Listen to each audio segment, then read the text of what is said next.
đành nhầm nhân thế.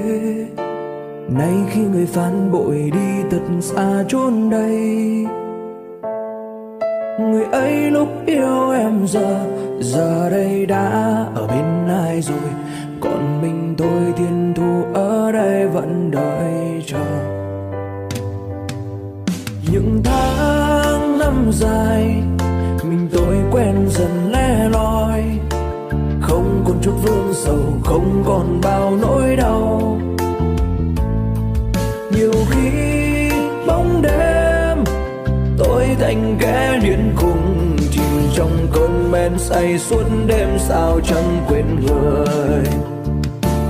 Tìm tên em trong từng ký ức chỉ để mình đau khổ, cớ sao chẳng tan buồn phiền.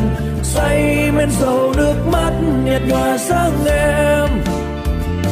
Sự cô đơn tôi càng cố gắng cũng chỉ là che giấu để cho người không bận lòng. Thôi tôi đành nhắm mắt, giấc mộng đã xa. Giờ chia tay em chào em đâu khóc đi về nơi cuối phía xa, bỏ tôi một mình. Tôi như một đứa bé lạc dòng giữa khơi. Phải làm sao tim không còn đau nhói, mong rằng quên hết đi ân tình xưa một thời. Duyên không còn đã hết, chỉ còn mỗi ta.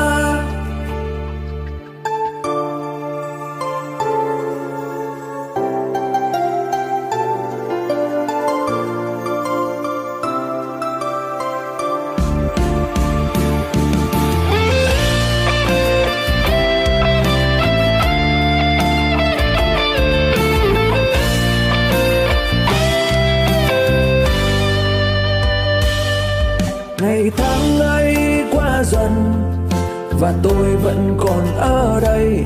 Cuộc đời tôi vẫn đơn côi bởi tôi chẳng cần lý do, chẳng lý do. Vòng bàn tay ôm chính tôi nhưng ấm áp kia không đẫm đầy. Chờ thiên thu mưa gió phong ba em không quay về, em không về. Ngoảnh sau lưng ai luôn cười rạng rỡ trên con đường phía trước sát vai, chẳng bỏ tôi một mình. Nhưng nay tôi chợt nhận ra chỉ là bóng tôi. Nụ cười kia như đang hờn đang trách, sao ngàn xa cách đã lâu chẳng quên được người. Sao đêm ngày thao thức để nhận lại tổn thương.